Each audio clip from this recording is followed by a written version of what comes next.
Para o Carnaval de 1939, os compositores Alberto Ribeiro e Braguinha lançaram a marcha carnavalesca Nada de Novo na Frente Ocidental, gravada por Francisco Alves. A música, que foi um sucesso entre o público, tem o seu título inspirado em um livro publicado inicialmente na Alemanha, 10 anos antes, que, no Brasil, ficou mais conhecido pelo título Nada de Novo no Front, do escritor Eric Remarque. A obra ganhou uma adaptação para o cinema em 1930 nos Estados Unidos, tendo vencido o Oscar de melhor filme daquele ano. Remarque lutou pela Alemanha na Primeira Guerra Mundial, e suas experiências e perspectivas do campo de batalha, depois de publicadas, desagradaram em muitos nazistas que tinham chegado no poder. Remarque precisou abandonar a Alemanha e sua obra se espalhou pelo mundo, enquanto seus livros eram mandados para fogueira em seu país. Afinal, foi considerado como antipatriótico pelos nazistas o relato nada glorioso da guerra, onde o discurso heróico do soldado dava lugar ao relato de jovens envoltos no terror da morte. Fala pessoal, aqui é o Adriano, historiador e criador de conteúdo, e agora nós vamos entender todo o contexto da Marcha de Carnaval feita em referência a esse importante livro, que ganha adaptações em diferentes formatos até os dias de hoje. Partiu vinheta.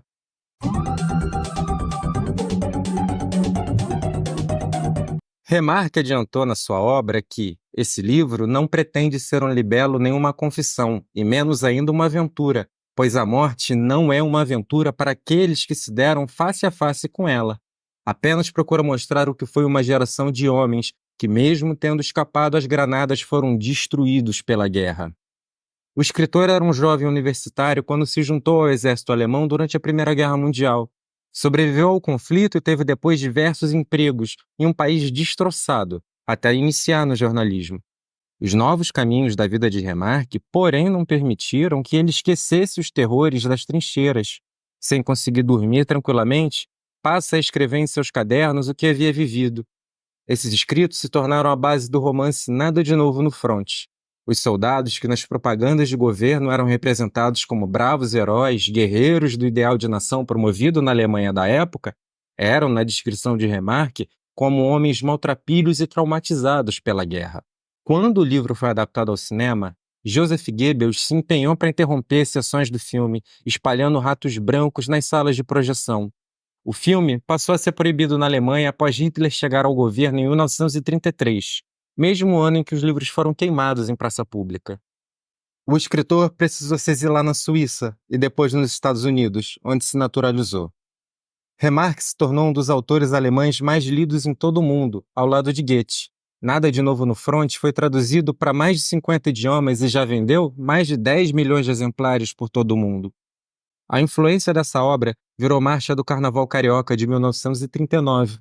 A dupla de compositores Alberto Ribeiro e Braguinha, que no ano anterior tinham lançado a famosa Marcha Touradas em Madrid, dessa vez lançariam a marcha Nada de Novo na Frente Ocidental, nome que é também uma das traduções do livro de Remarque para português. Vamos à marcha.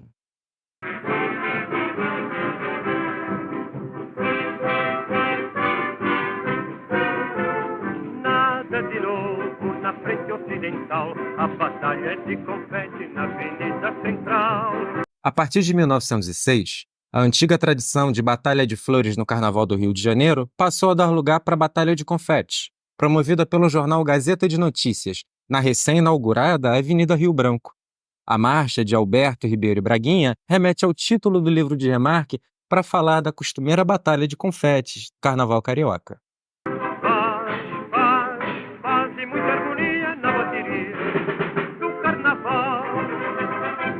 A irônica diferença entre a festividade da Batalha de Confetes e as batalhas com armamentos cada vez mais tecnológicos e devastadores, como o mundo assistiu a partir da Primeira Guerra Mundial. A bateria que toca em cadência militar, no Carnaval, vem pedir paz e harmonia, pois enquanto isso, pelo mundo...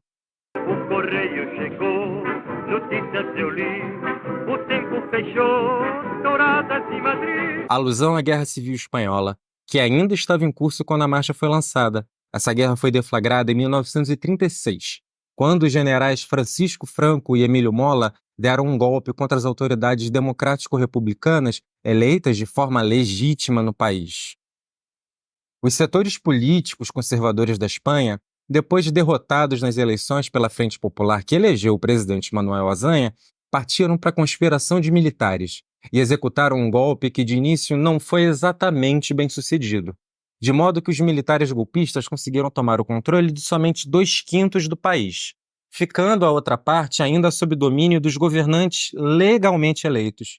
O que aconteceu nos 3 anos seguintes foram violentos conflitos, como Pablo Picasso retratou em Guernica. A queixa brigou com ligue-ligue-lé. Referência à guerra entre China e Japão, que entrou para a história como Segunda Guerra Sino-Japonesa.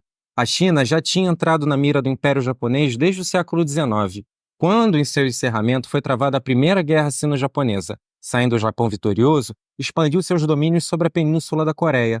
Depois, os japoneses lutaram contra os russos por mais domínios em território chinês e assim tomaram a parte da Manchúria.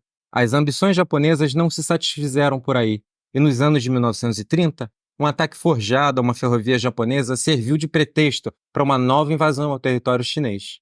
Avançando sobre a Manchúria, o Japão criou um estado independente, que na prática era seu fantoche. Em 1937, houve uma confusão entre tropas japonesas e chinesas, no que ficou conhecida como Incidente da Ponte Marco Polo. Sem resolução diplomática, o Japão iniciou uma nova invasão à China, deflagrando a Segunda Guerra Sino-Japonesa, que foi marcada pela brutalidade e crueldade indistintamente sofrida por militares e civis diante das tropas japonesas. A exemplo da Unidade 731, unidade secreta do exército do Japão que fazia prisioneiros chineses de cobaias de experimentos para desenvolver armas biológicas, como uma exposição de prisioneiros a bombas de antrais e injeção contendo vírus fatais. Quem vai gozar é o sei lá se é. O sei lá se é, ele sabe sim quem é o imperador etíope Haile Selassie, que a essa altura enfrentava em seu país a invasão dos italianos liderados por Mussolini. O conflito ficou conhecido como Guerra da Abissínia e teve seu início em 1935.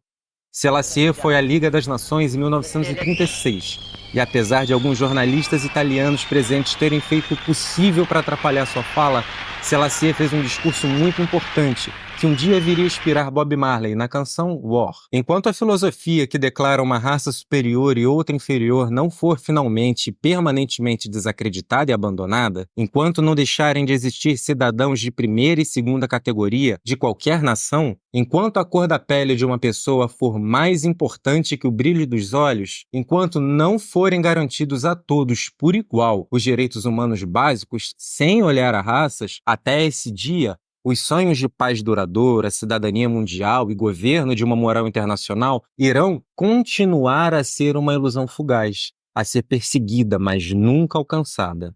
No mesmo discurso, Selassie também denunciou o uso de armas químicas por parte dos fascistas. Tanques especiais foram instalados nas aeronaves, de maneira que pulverizaram grandes áreas com uma fina chuva que produzia a morte. Grupos de 9, 15 ou 18 aeronaves seguiam umas às outras, de maneira que a névoa que saía delas formava uma capa contínua. Soldados, mulheres, crianças, gado, rios e lagos eram encharcados continuamente com essa chuva mortal. Essas espantosas táticas tiveram êxito. A chuva mortal fazia todos que tocava correr gritando de dor. Houveram dezenas de milhares de vítimas do gás mostarda italiano. O gás mostarda é uma arma química utilizada pela primeira vez pela Alemanha, em 1917, durante a Primeira Guerra Mundial. Um gás amarelo que causa uma morte lenta e dolorosa.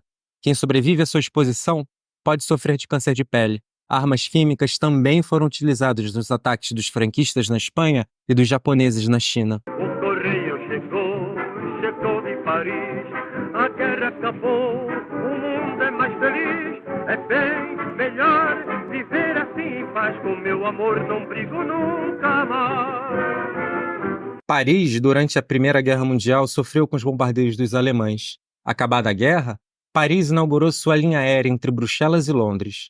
Entre os anos 20 e 30, a cidade parisiense passou a atrair cada vez mais artistas de outros países, sobretudo quando os movimentos fascistas cresceram e grupos perseguidos como judeus e eslavos se mudaram para a França em busca de um ambiente mais seguro, ao menos por um tempo.